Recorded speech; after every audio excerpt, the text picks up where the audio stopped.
Good evening guys. आज जो है मैं काफ़ी वीडियोस देखी, मैंने रील्स भी देखी। जो भी केसेस हमारी चारों तरफ चल रहे हैं, हम सभी देख रहे हैं उन चीज़ों को जो एक तरह से हाई एग्रेशन क्राइम जो भी हैं, जो जहाँ पे वाइफ जो है वो अपने हस्बैंड का कहीं ना कहीं मर्डर कर रही हैं या फिर करवा रही हैं, या फिर बहुत ज़्यादा एक तरह से वायलेंस जो है वो देखने के लिए मिल रही है, स्पेशली फीमेल्स के अंदर। अगर हम थोड़ा टाइम पीछे जाएं तो ये सारी मेल्स के अंदर होती थी और कहीं ना कहीं फीमेल्स इसका विक्टिम होती थी। बट रिसेंटली अगर आप लास्ट 1 ईयर को अगर स्टडी करें तो बहुत सारे केसेस ऐसे हुए हैं। मेरठ में हुए, जौनपुर में हुआ, और अभी जो इंदौर की एक घटना सामने आ रही है जिसमें कि एक न्यूली मैरिड कपल में इस तरह का हुआ कि उसका नहीं पता कि उसका मर्डर हुआ है या जो भी चीज़ें हैं। मैं किसी भी चीज़ पे स्टेटमेंट नहीं देती जब तक कि सारी चीज़ें क्लियरिटी के साथ पता नहीं चलती हैं, है ना। तो इन सब में क्या है कि ये जो केसेस चल रहे हैं इनमें ठीक है, पुलिस कस्टडी होती है, ये इंटरोगेशन होता है, उसके बाद में इनको थोड़ी बहुत टाइम के लिए सज़ा मिलती है, बेल पे बाहर आ जाते हैं, केसेस चलते हैं, सबूत नहीं मिल पाते तो कहीं ना कहीं ये उस चीज़ से बाहर भी आ जाते हैं। लेकिन इन सब चीज़ के पीछे ना जो एक मेन चीज़ मुझे समझ में आती है, एज ए साइकोलॉजिस्ट हूँ मैं, तो उसमें मैं माइंड को ही स्टडी करती हूँ। और इन सारे केसेस में भी मेरा जो एक पॉइंट है वो यही है कि ऐसी क्या मेंटल स्टेट होती है, ऐसा क्या माइंड में उस समय चल रहा होता है कि किसी के भी अंदर इतना वायलेंस आ जाता है, इतना ज़्यादा एग्रेशन आ जाता है।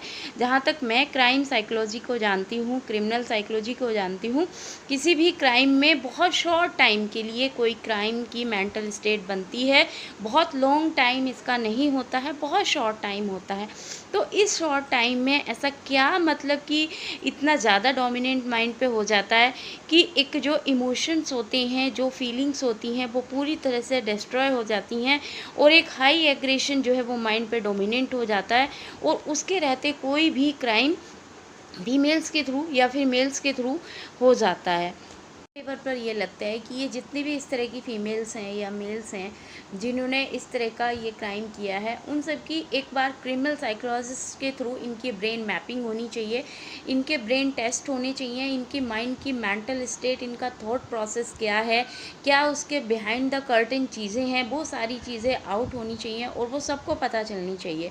अदरवाइज़ क्या होगा कि हर 2 महीने में, हर 3 महीने में इस तरीके के केसेस जो हैं वो हमारे सामने आते रहेंगे। तो एटलीस्ट इसके एक कोर में जाना चाहिए। किसी भी प्रॉब्लम के सॉल्यूशन के लिए हमें कोर में जाना चाहिए।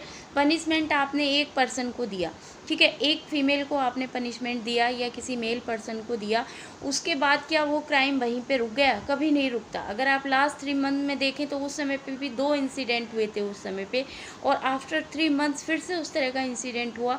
तो कोई भी पनिशमेंट या फिर कोई भी गिरफ्तारी या जेल में रहना इस चीज़ का सॉल्यूशन नहीं है, जब तक हम इन चीज़ों को, इनकी माइंड स्टडी नहीं होगी पूरी तरीके से। क्योंकि इमोशन, ठीक है, लव की अगर बात करें, अफेयर की अगर बात करें, तो ये करंटली नहीं हो रहे हैं कि ये अभी 1 महीने से स्टार्ट हुए हैं या लास्ट 1 साल से लड़कियां लड़कों को पसंद कर रही हैं या लड़के लड़कियों को पसंद कर रहे हैं। ये बहुत टाइम से चल रही हैं चीज़ें, बहुत टाइम से चल रही हैं और हमें याद भी नहीं है, हम लोग थे भी नहीं उस समय पे। अगर आप देखें तो बहुत टाइम से जो है लव अफेयर, इमोशन सब चलते हैं। और वी आर ह्यूमन बीइंग, हम में सबके अंदर इमोशन होते हैं और हम सबके अंदर अट्रैक्शन होता है, सभी के अंदर, हर कोई उसे फेज से गुजरता है। लेकिन कोई उसमें क्राइम नहीं करता है, कोई उसमें 98% जो है उसमें क्राइम नहीं होते हैं। उसमें चीज़ों को देखा जाता है, संभला जाता है, मूव ऑन किया जाता है, इमोशन को शिफ्ट किया जाता है। लेकिन यहाँ अब इन जितने भी केसेस हो रहे हैं इनमें क्या साइकोलॉजी उनकी चल रही है, क्या उनकी मेंटल स्टेट चल रही है, एटलीस्ट एक बार उनका एनालिसिस ज़रूर होना चाहिए। तभी इस तरीके के जो क्राइम है वो रुक सकते हैं। अदरवाइज़ ये चीज़ें ऐसे ही चलती रहेंगी, हम इन्हें कभी भी स्टॉप नहीं कर पाएंगे। बस मेम्स बनाते रहेंगे, बेटियां बच गई हैं अब बेटों को बचाएं, या फिर शादी से पहले पेरेंट्स अपने बेटियों से पूछें या अपने बेटों से पूछें, है ना। तो ये सारी चीज़ें जो है ना, ये एक ग्राउंड लेवल पे सॉल्यूशन नहीं है, ठीक है। क्योंकि ग्राउंड लेवल के सॉल्यूशन के लिए उस चीज़ के कोर में जाना ज़रूरी है, उस माइंड को स्टडी करना ज़रूरी है, ताकि आने वाले टाइम में हर कोई उस तरीके से, उस पर्सपेक्टिव से चीज़ों को देख पाए।